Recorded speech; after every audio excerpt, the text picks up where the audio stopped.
Assalamu alaikum, ladies and gentlemen.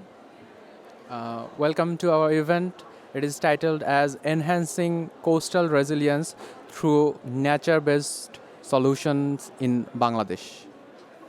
So we will have our event in two segments. At first, we will have a keynote presentation, and in the second part, we will have a panel discussion. So I will announce the panel discussion at the second part.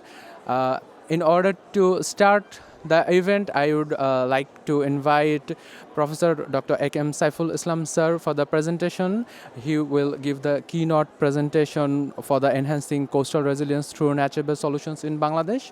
He is a hydrologist and climate scientist. He is professor of Institute of Water and Flood Management, BUET. He is also the lead author of IPCC 6 assessment report. So I would like to invite sir for the keynote presentation. Sir, please.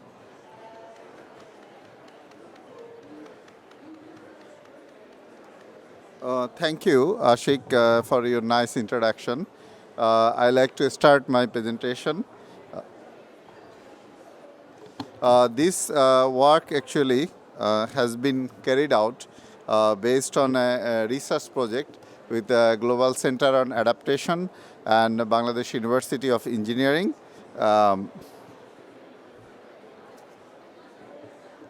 If you see the actually the research work is in over the coastal region of Bangladesh. We are enhancing the coastal resilience, particularly which area is vulnerable to climate change, and using the nature-based solution is the primary goal of this research. And you can see there are many issues in this area that has to be addressed, considering the ecosystem, considering the storm surge vulnerability, considering the flood, considering the salinity, considering the rapid urbanization, considering the land use change, considering the sediment, and considering the cyclonic storm surge and also urban flood. So there are many issues on that region that has to be discussed, and how we can actually make this coastal region very vulnerable. We have a very good panel today. They will be discussed more on their experience and working on this area, and this will be exciting event for the country and for the future development, resilient development pathway. In this figure, I think we can see that Bangladesh is exposed to various natural hazards that I already mentioned. So the southern coastal region actually getting many hazards, particularly sea level rise, salinity intrusion, and storm surge and landslides. And it's a country of 180 million people, and 7% of the Bangladesh territory has been will be inundated, and 20 million people will be submerged by 2050 due to the sea level rise. And this project actually on the 22 coastal districts, but we see that some of the districts are more vulnerable, and particularly we actually has our case study of the four districts: Bagherat, Moralganj, Chalna, and Kuakata, and local government actually doing intervention based on a project of Asian Development Bank. And these are some of the infrastructure, rural infrastructure. It's not urban structure. You can see how the embankments in the bottom figure. You can see the drainage system and bridge, culvert, or the cyclone shelter, market. They will be actually constructed over the years, and in the future they want to make this structure more resilient. And if you see we have carried out different actually climate change risk assessment using the different numerical modeling and climate change projections, like projected climate extremes of temperature, rainfall, precipitation, and flood frequency analysis, river water level inundation, flood inundation, and relative sea level rise, and cyclone storm surge, river salinity, and finally we see the vulnerability and risk assessment of the area.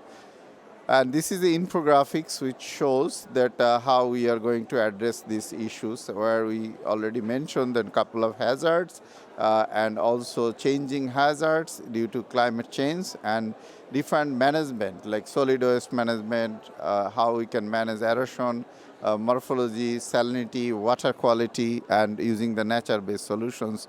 And that will be actually we had carried out to see the possible planning option and possible resilience option for the future. This is a numerical model data we actually taking from global climate model, and that is bias corrected over the region, 13 global model. And in the future projections from historic to near future and far future, we are projecting for each upazila and for the different time frames and different scenarios. So I will go to the summary due to time limitation. We have seen the maximum temperature, particularly in the monsoon season, that is going to be increased in the future. Already region increase almost 1 degree for both scenario. Temperature will increase by 0.5 degree and warm spell of more than 27 days. For extreme precipitation, we are seeing the increased precipitation in the future, and rainfall monsoon can increase at most 10%, which will cause a lot of flooding, drainage issues, and maximum one-day precipitation will increase 8% under SSP 245. So this will actually bring a lot of issues on that area. And in the future changes on the river flow, we applied a SWOT hydrological model with a Del 3D coastal model to see what will be the inundation pattern change and storm surge pattern change. And the model was highly calibrated, validated, and projected for frequency analysis using the frequency analysis for 3 river basin, Ganges, Brahmaputra, and Meghna. And I will summarize the result of our findings. And this area also have experienced sea level rise, and that will actually increase with time. Even more than 100 years, it will continue to rise because of Arctic melting, Antarctic melting, greenhouse gas melting, and glacier melting and thermal expansion. In the future, we will see the storms also become more extremes, and also subsidence issues are there. So I'm not going too much technical details here, but I'm going to summarize here because we'll see the vulnerability pattern has been changed.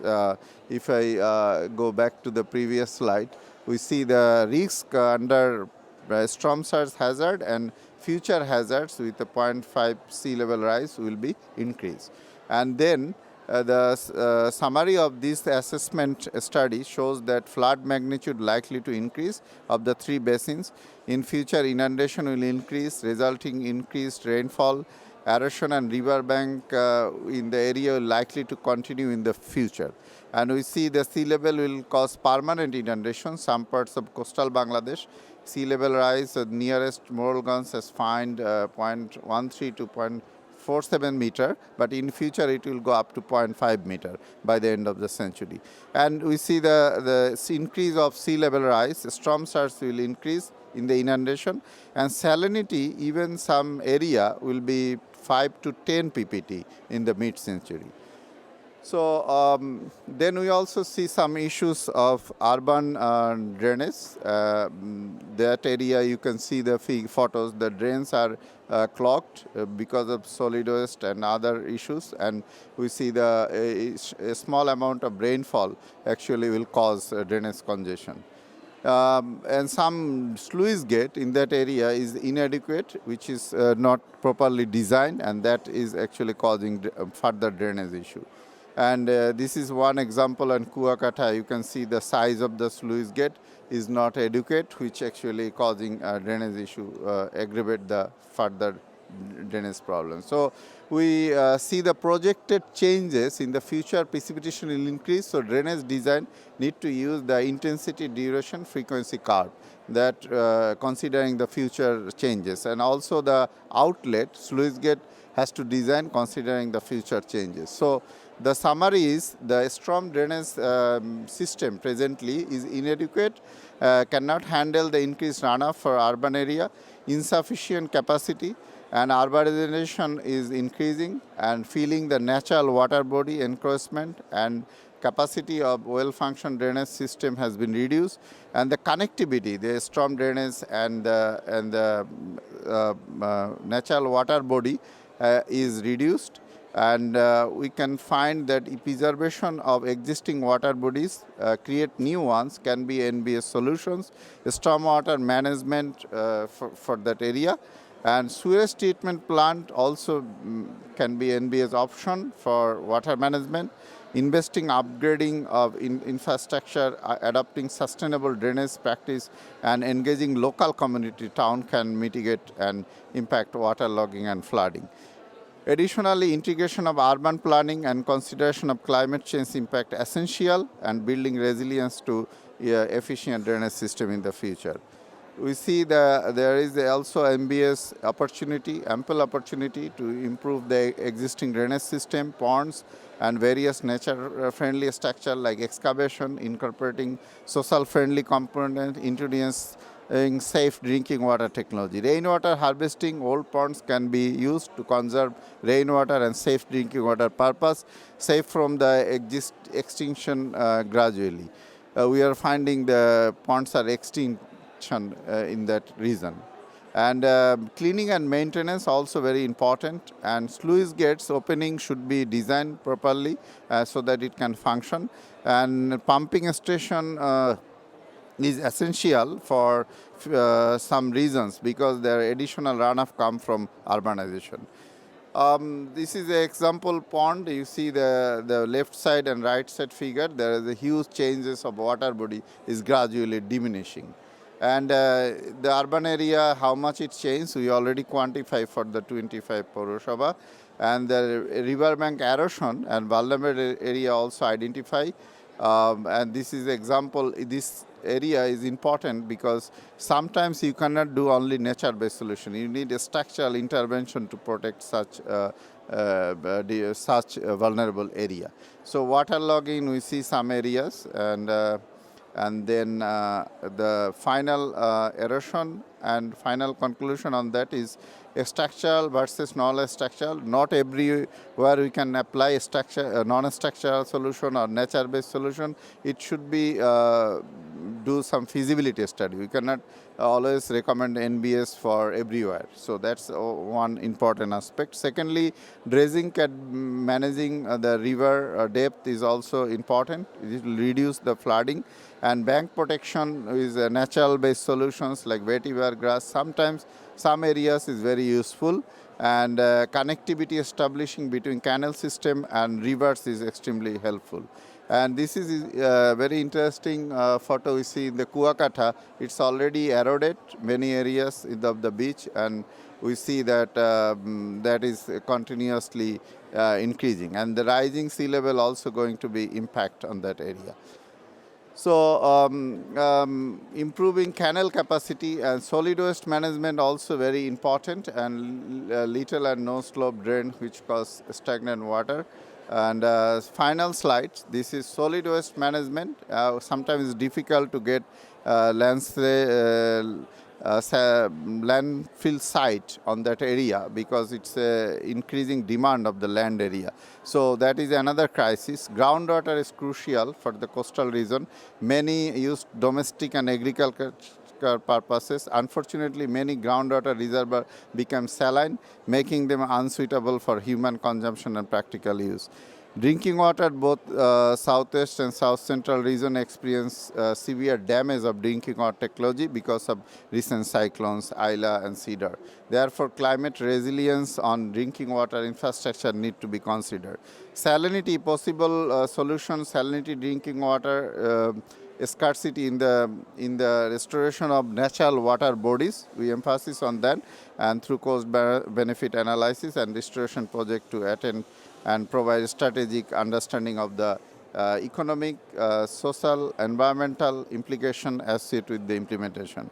Economic rate of return actually found around 14.39%, which means that any investment and canal recovery is environmentally, economically, and socially feasible. That's it. Thank you very much for patient hearing. তুমি যেটা করো আর ওই আমি স্যারকে বলি এটা দিয়ে দাও, এটা প্রথম থেকে দাও, স্যারকে বলে দিয়ে দাও, স্যার আছে স্যার আসে, হ্যাঁ আমি জিজ্ঞেস করে নিই, এটা দেখো তো প্রথম আর দুটো ভাই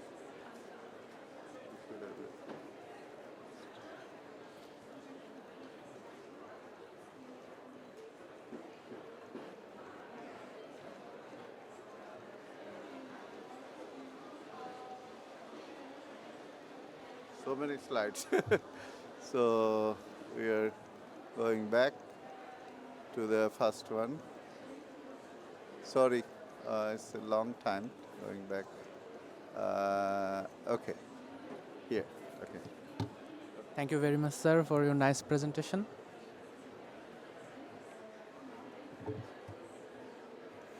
It was it was a great hearing the presentation from you. We heard about the climatic scenarios for future. We heard about the hydroclimatic disaster that can happen due to the climate change, and then we heard about the vulnerabilities, physical vulnerabilities, natural vulnerabilities in those area of Bangladesh. Then we heard about what can be our nature-based solution options for adaptation, and also where we can have the nature-based solution and where we need coupling and hybrid option for nature-based solution. So it was really great presentation. After the presentation, we will hear from our panelists on what is their opinion and what they think of the topic, how we can enhance coastal resilience through nature-based solution in Bangladesh.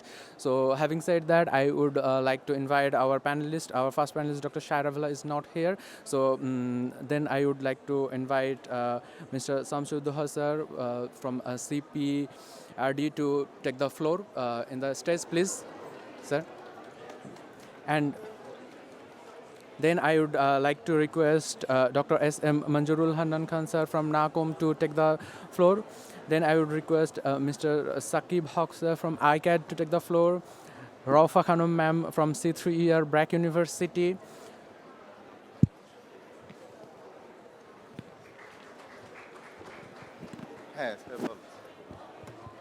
We have Professor Ainunishat sir. Please come in the stage to join us. It would have been great to hear from you. Your perception on the nature-based solution to enhance the coastal vulnerabilities and enhance coastal resilience in the southern region of Bangladesh.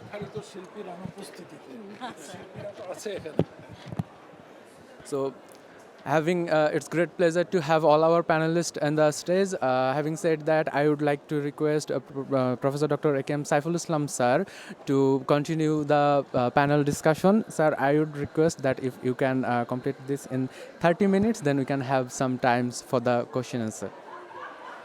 Thank you, Afiq, for your introduction to this panel session, which is important for the country, how we can make a country more resilient using nature and biodiversity conservation.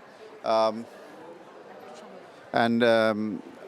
think first I will start with Dr. Manjur Hanan Khan because he wants to speak on the views of his experience in the government, and also now he's working independently with the organization NACOM. I would request Dr. Hanan. Thank you, Professor Saiful, and thank you for your nice and excellent presentation on the nature-based solution for climate crisis, particularly in the coastal areas. Uh, I think the nature-based solution is not properly understood by our policymakers, by our activists, by our development workers at the ground level. They are not taking seriously the nature-based solution. What you have said in your presentation that both structural and non-structural solution is needed and should be interconnected together. We are not actually understanding the services and the importance of the nature that nature has providing to us. That's why we have taken the nature as a guarantee, and what we are doing, we have actually convert the rivers, convert the ponds, convert the canals into a structural formation. Particularly, we thought that wetland is a wasteland. That is the understanding we have. That's why even in Dhaka city, now the Idgah we have, it was a big pond. So when we were the student at the university, it was a big pond. Now there is no water body inside the Dhaka city. If we have the water bodies inside the Dhaka city, we could have a less air pollution because the water body has a role to play in the air pollution. So the example you are showing, which is very, I think is very common in everywhere in the country. It's not only in that Poroshobha or in that area. Everywhere we are thinking that water bodies or the nature is the place for dumping our garbage. That is the understanding at the all level. We do not ever has any kind of love or any affections for our natures. So this is one area, and for the government is always providing a very good policy, very good strategy, very good action plans, but that doesn't mean that that would be implemented by all of us. So you can have a very good plan, you can have a very good policy, unless you implement it properly, you will not get the result. That is happening in our country. So perhaps your presentation has shown us the various benefits of having nature-based solution along with the structural solution. So that is very important, and I would request you please present this paper with our policy makers, not only with the activists, not only with the NGO people. So because if you present this paper with our policy makers, they could really understand. Another disconnect here at the global level, there is no connection between the CVD and the UNFCCC, which is very important. If you really mean business for nature-based solution, you have to provide equal emphasis on the CVD, the Convention on Biodiversity. The Convention on Biodiversity or any activities to protect the nature or to do something with the nature, you will not get any support. But if you have any proposal on the climate change, perhaps you will get the support. And it is getting.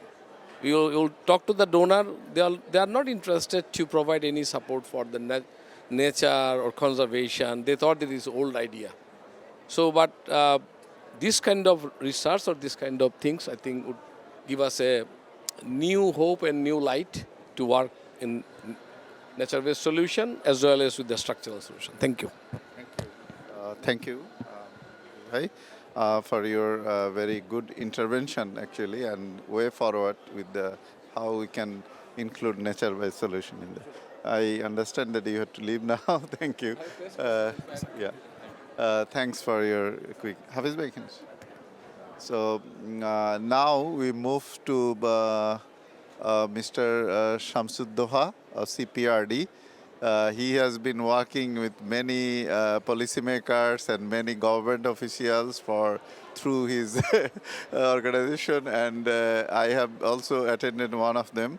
So he has huge experience on how to make these things work and how to make resilience with NBS. Thank you. Thank you very much.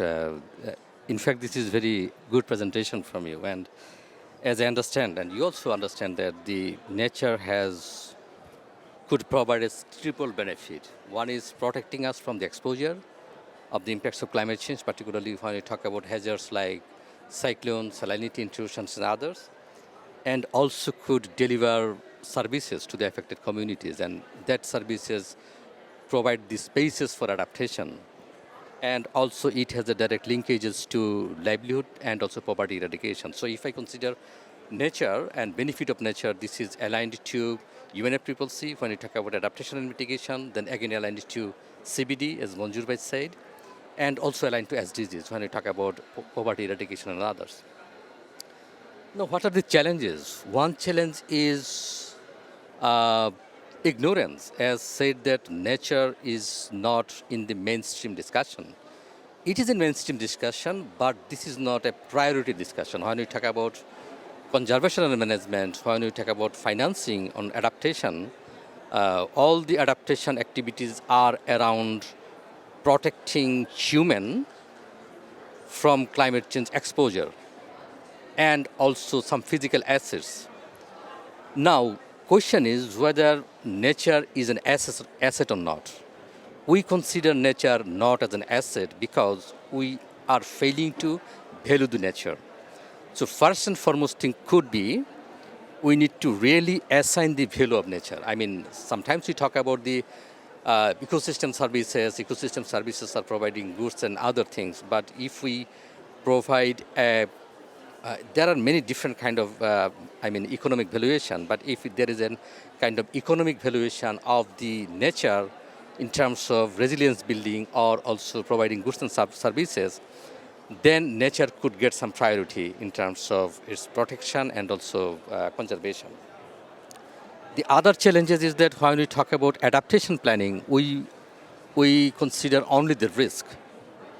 But again, some risk also could be absorbed by the nature. So we consider only infrastructure, that infrastructure will protect us from risk, but we ignore this, the other infrastructure, what we call about soft infrastructure or natural infrastructure that could protect us from the exposure. So for instance, mangroves, for instance, wetlands, we ignore those. So in the policy discussion, there could be a kind of narrative, even from the science. When we talk about science, we just talk about the precipitation and also exposure. Your presentation also showed that exposure, precipitation, and other hazard. But we didn't include the nature, what benefit nature could offer us in terms of regulating precipitation and also protecting us from the risk. The third concern is governance. I mean, governance is a huge challenge. If I consider climate change in Bangladesh, I consider the primary focus should be governance, addressing governance challenges. If I consider the impacts of climate change in Bangladesh, that impacts of climate change is triggered by the development stress. For instance, if I consider salinity intrusion in the coastal areas, this is not only due to sea level rise, but also due to,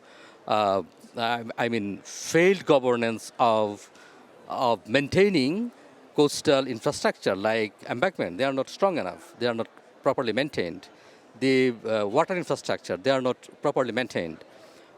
We use canal for conserving saline water for shrimp farming and recently crab fattening. So if we fail to address those governance challenges, then that will double the impacts of climate change or exposure. So if I consider adaptation things and also other things, then we need to really identify the stress of development that are compounding the impacts of climate change, and we really need to address those challenges.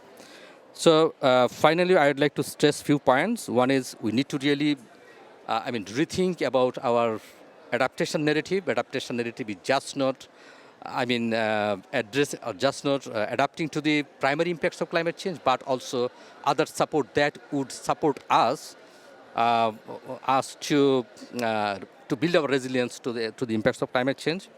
We need to really think about governance, how to address the governance challenges, and how to make discussion not only aligned to UNFCCC but also to the UNCBD and also SDGs. So if we could develop a bottom-up planning considering all three elements, comprehensive planning, and then could and aligning them to the global narratives, then I think it could be useful for us for advancing nature-based solution in countries. Thank you. Thank you, Shamsuddha Bhai. And now we move to Ms. Marufa. of Rofa Khanam from Director C3ER, BRAC University, to get your perspective on this topic. Thank you. Thank you, sir. Thank you, sir, for the presentation. Very informative presentation it is. And I also would like to share about one of the project currently sits here with the 9 partners are working. Because as we are just completed the inception phase, we have found some challenges about the nature-based solution. So this project is actually funded by Bangladesh and UK Environment Friendship initiatives. So from the inception, actually, we in this project, actually, we try to incorporate 3 concepts. So not only the nature-based solution, you also try to incorporate the ecology-based adaptation, nature-based solution, and locality adaptation. And but that's why it is a very challenge for us, because we already heard that to ensure the nature-based solution is a challenge, then how could this integrated approaches will be work? So that's why we actually do some scoping and baseline study that how can these approaches can be implemented through this project side. And we found that in the inception phase that some immediate action need to be prioritized and implemented to leverage the benefit of NBS and locality adaptation. Increase awareness on NBS and locality adaptation among stakeholder and local communities so that they can understand and they can value for the nature. Enhance capacity building effort to improve understanding and implementation of concept related to NBS and locally lead adaptation. Because without the capacity, community people will not give priority to their nature, and they will not understand what is actually the locality adaptation is. And develop an alignment framework with the national policy and guideline to ensure coherence between NBS and LLA and government priorities. Already Doha Bhai and Mojur Handans give the importance on that. Identify collaboration opportunity with the government agencies and policymakers to address gaps and enhance support for ecosystem restoration and management initiatives. And the last one is advocate for reform in relevant policies to promote the NBS and LLA concept, incorporate gender equality and social inclusion consideration. And in our project, we identified that if we want to establish the nature-based solution for the community, it is mandatory to it should be from the local lead adaptation, and community people should own these approaches.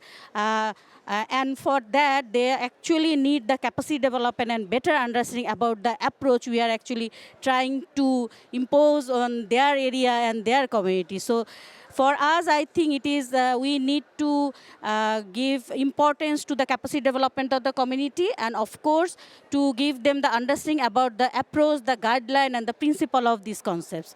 Thank you. This is all from my end. Thank you, Rofa. I now go to Mr. Sakib Haq, who is now currently leading the ICAD initiative in Bangladesh, and they are working many years on the policy.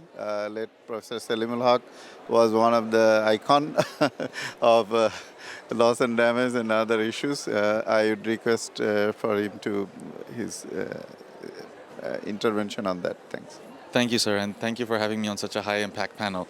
I echo a lot of the remarks from the panelists before us. So again, stressing on the point that a lot of the interventions that you see in terms of community resilience and coastal resilience through NBS solutions, those are championing initiatives that we see out of the principles of LLA work, the locally led adaptations initiatives, as Rofa Appa mentioned. Largely because a lot of the initiatives that happen with nature-based solutions are really based on traditional knowledges. These are indigenous practices in many instances. If you look across in Bangladesh as well as many LDCs and SIDS, largely the communities are the ones still following the traditional knowledge and practices that they have always done.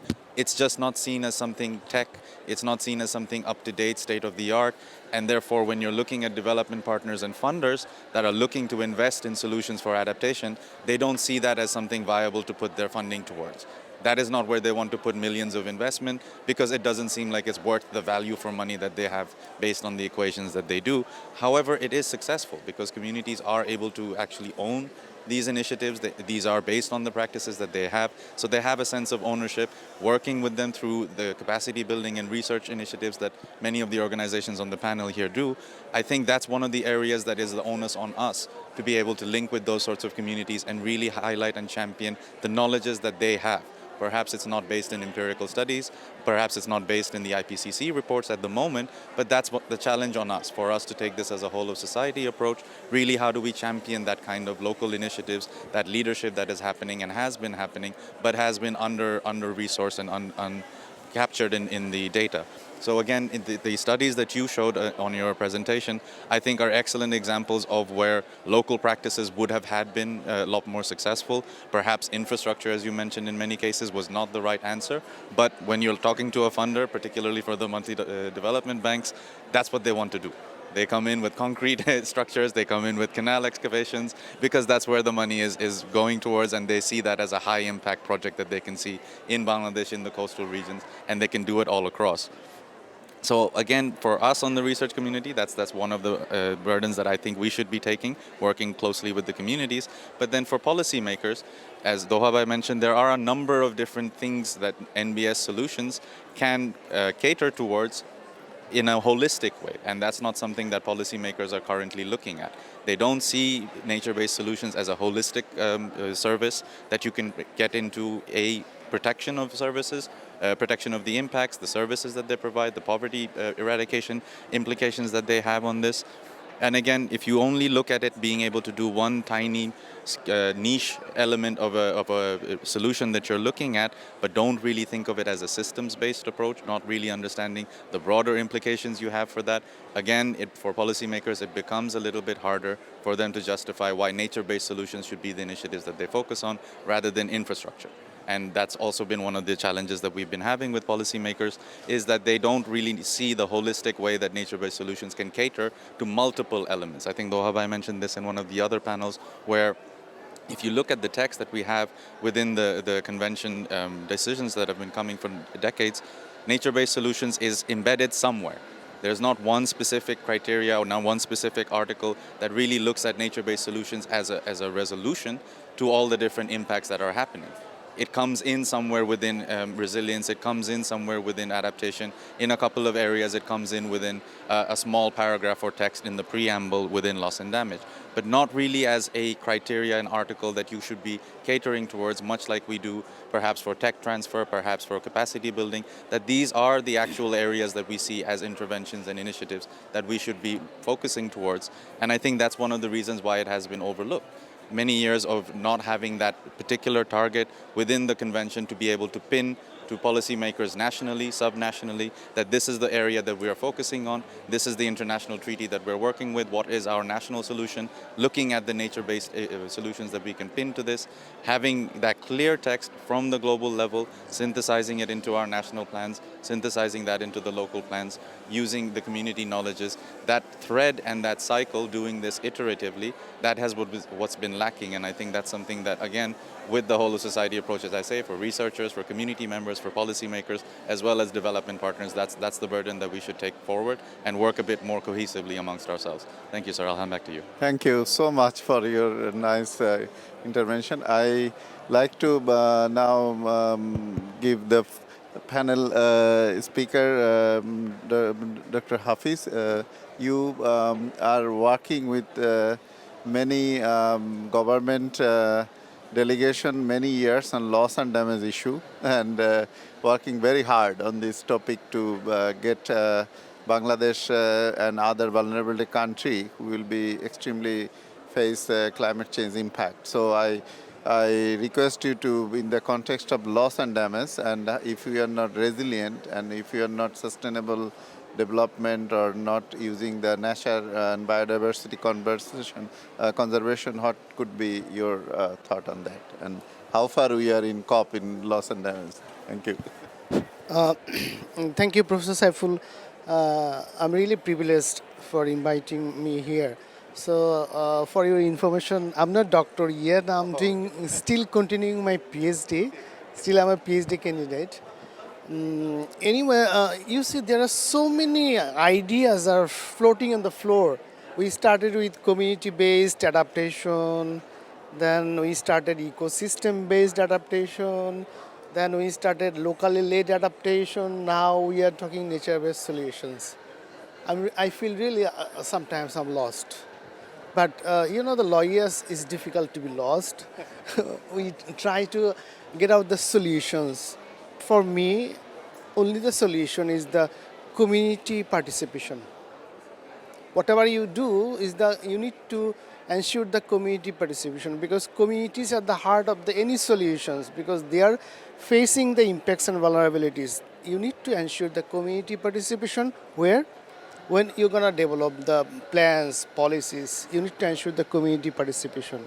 Whenever you are implementing any plans, policies, then again you need to ensure the community participation.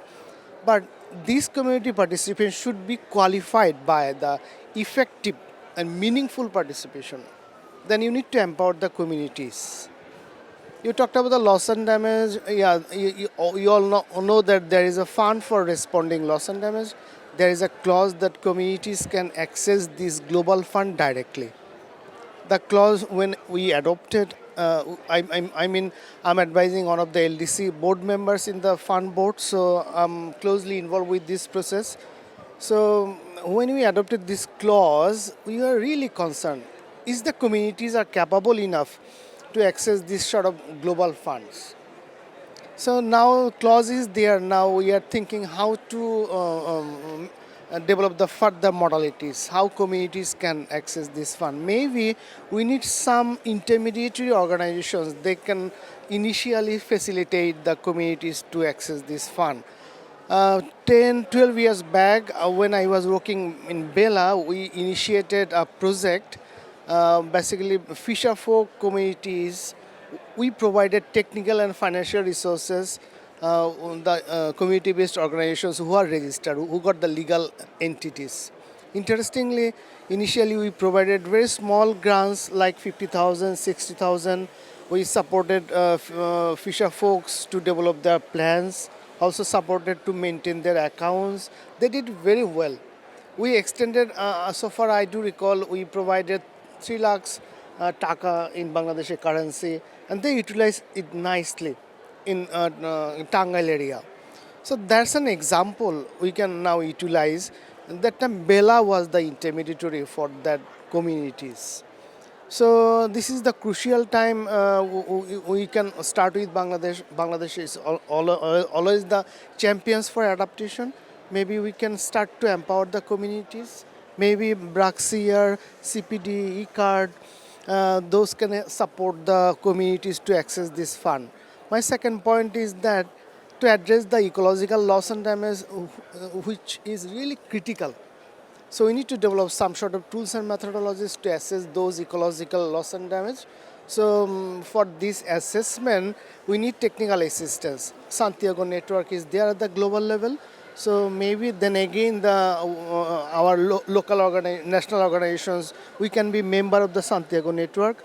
Advisory board is currently developing modalities to select the OBNEs, organization bodies, network, and experts. We can try to be member of those that Santiago network, and we can provide technical assistance to the CVOs, community-based organizations, even to access the technical assistance. My last point is that in terms of governance, there is a lack of coordination. Even it is local level, national level, even at the global level.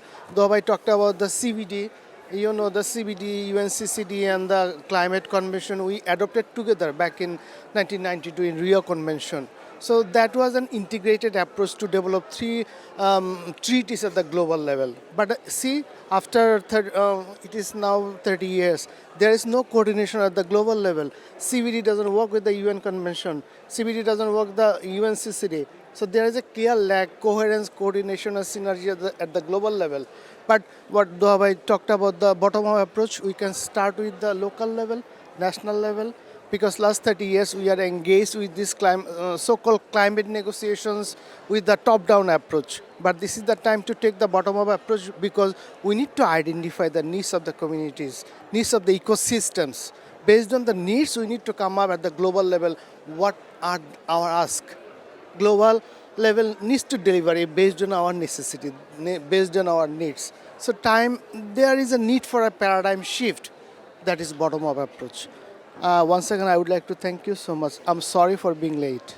Thank you so much. And You talked about a lot of issues, especially community participation, and I also wish you a very good PhD. Sorry for my mistake. And now I move to our respected Professor Anunisha sir, and he is the Vice Chancellor and Professor Emeritus of BRAC University, ex-Vice Chancellor, sorry, and he is also in Bangladesh negotiation team many years. In this COP, I like to hear from you. Also, he's a water professor. He's also my professor in Buet. Sir, if you give light on how nature-based solution can be useful, and also like your thoughts on COP, how it's going, and how developing country can get benefit out of it, or become more resilient. Thank you, sir. Thank you. Thank you, Dr. Saiful. And I'm a bit confused. In Bangla, we have a saying that nirdharito shilpir অনুপস্থিতিতে কাউকে তুলে দেয়া হলো. So in absence of the artist who is supposed to perform, whether songs or dances, is not present. So somebody is picked up from the crowd and is asked to do that thing. Having said that, like Hafiz, I was also a bit late. I missed some of the first part of the presentation, but when he was trying to rewind, he had to go through all the slides. So I got a flavor of what he has talked about. Having said that, my first point is to be picked up from the comments that has been made. We live in a world of acronyms and jargons, and I get confused. And in the COP circle, it is not only acronym and abbreviations, but also reference to certain article and certain section. So they will say under 6.2, if you go for EBA, you punch as many abbreviation as possible. At the end of the day, it may not mean anything, but really sounds impressive. So that is my problem with many of these acronyms. I do understand it. So point is, why do you talk about local level adaptation? Because the communities have experienced natural disaster through ages, excepting for one, which is salinity increase. Possibly all the climate change induced adverse effects or disasters are there. The community faces them. This year we had 6 floods, and government is procuring 1.5 million tons of rice, because that is the amount we lost. Actually, government's calculation is 5 million metric ton, which is about 15-16% of the annual production. So, point I'm trying to make is, are these floods new? Answer is no. But they had happened, this type of floods had happened maybe at an interval of 50 years or 100 years, and we lost our preparedness. But this year, what is new is the timing of the flooding. End of September, middle of October. That's the wrong time. So even then, I am aware that in the shores of Jamuna River, the local community have a particular variety of rice which is called Shaita Dhan, 60-day rice. Normally rice needs 180 days. But this produces coarse rice, not good flavor, and production is low. But the farmers preserve and maintain that seed years after year. So they would plant that particular variety in the beginning of October. So if there is no flood up to October, then they plant it only to produce the seed for the next season. But if there is a flood in October, then they plant it as their food. So there are a lot of techniques, lot of solutions that are available in every community. The tribal people or the indigenous people, I don't care which is the right word, they have their own knowledge and understanding. And when I was asked, I'm asked a question that, why do you put so much emphasis on gender issue and the women's participation in adaptation? My answer is, it is our grandmothers were the collectors of this type of seed and storing it and then supply it to the society when it is needed. So I fully agree with my friends who have made comment that NBS and EBA and LLA and loss and damage, I still do not understand what is loss and damage. I am lost and damaged when loss and damage comes in the point. No, I do understand a little bit. Point is youth-led, gender consideration. So now we have more emphasis on equity issue and sustainability issue. And our chief advisor, equivalent to Prime Minister, has released a book called 3-0. And somebody asked me, what does it mean? I said it means that he would get next Nobel Prize based on that 3 zeros. Because how to implement that, we don't know. How to give zero unemployment in Bangladesh. How to produce zero carbon in Bangladesh. Because Bangladesh is going to... So the explanation I give in that case, so this is not a prescription for Bangladesh, this is a prescription for whole world. So that is the way I escape myself.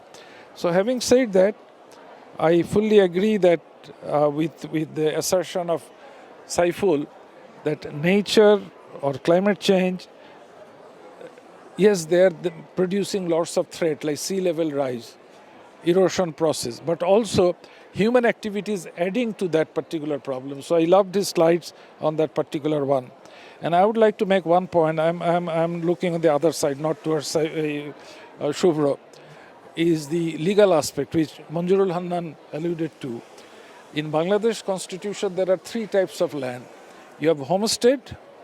We have 2 books. One is the forestry land, the non-forestry land. On non-forestry land, we have 3 types of land. Homestead, agricultural land, and waste land. So there is no wetland in Bangladesh's thinking process. So we need to pay attention. Am I right? Yeah, he has noted, so I passed in this exam. Point I'm trying to make is we have to think a lot of the procedural thing and legal thing at the same time. And I also agree with the assertion that in Rio in 1992, when the 3 conventions were done, CBD, CCD, and CCC, they thought of, actually there were 4 conventions were supposed to be signed in June 1992. The 4th one is on forestry. But they could not agree on the forestry, and therefore there is a forestry-related consultation still going on. Some countries thought that forest should be contained and protected, and some countries thought this is the main source of our income. When you go to Brazil in next COP, I don't know whether I will go there, definitely there will be lots of discussion on forest and role of forest in nature conservation and others. And CCD, Desertification Convention, we do not understand it in Bangladesh. This convention, what is desertification? Desertification is due to human activity. If a productive land becomes unproductive, that is desert. So in our coastal belt, when the land is become saline, it is becoming unproductive.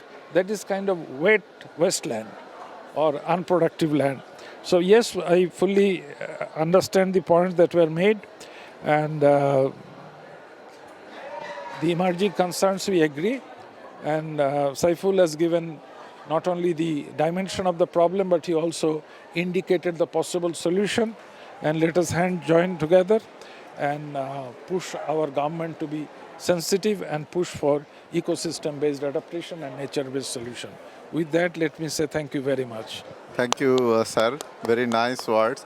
Actually, I never wanted to miss the opportunity when I see my professor there. So it's a great talk. And if any other burning question, we can have 1 minute. Okay. He nodded. Any question anyone wants to make from the audience? Maybe Dr. Nandan can supplement a few words. Yeah. It was Question actually. Thank you very much. I was intrigued by the reflections from this very high end panel discussion session, but I have one comment rather. The problem we have created in this world is denoted by a number, 300 gigaton. It's a big number because 1 gigaton is equivalent to 2,700 Empire State Building. That means the scale of the problem is so big. We are the mere human beings. It's very difficult for us to find individual solutions. So there is a proposition that only nature is so big that nature can handle these big problems. So the reason why almost all of the panelists mentioned that there are so many jargons, but we often get lost, which will work and which will not work. And the reason why we are confusing ourselves, one of the reasons is probably none of these approaches are standalone or successful enough or efficient enough to tackle the issue. And one of the problem of nature-based solution that I, the trivial human being, find intriguing is probably we could not find that market mechanism or could not present nature-based solution as a marketable product. I'll give you an example. Almost every year, during that very day when we celebrate as Earth Day, we plant trees. But it never continues after that happy clappy session that the prime ministers or presidents initiate in each of the countries. There is a Nature publication published in 2017 saying that the 300 gigaton problem can be solved by planting 1 trillion trees. And what they have proposed, for planting 1 trillion trees, the space that is needed will not take space from human habitat, not from human settlements. Rather, we can use the degraded lands for planting those trees. And cost of planting those trees are not that much. It's only fraction of implementing the SDGs. But that solution never been implemented because we could not tag the market mechanism for planting those 1 million trees. So thank you, Saiful Bhai, for this amazing presentation. But one thing that I'll still highlight is probably we have to again reestablish our faith on nature-based solution, that only nature is so big that it can solve that problem, and we have to integrate the market mechanisms in that. Thank you so much. Thank you, Dr. Nandan. It's very nice. And all the panelists, I like to say thank you once again. Because of time limitation, we see very esteemed attendance here, but we could not go all of them, but hope to conclude if there is no burning question. Thank you once again to everyone, and I like to echo with Nandan that we should actually emphasize the nature-based solution and nature, because that's very important, and also the community. Thank you, sir. Thank you, everyone.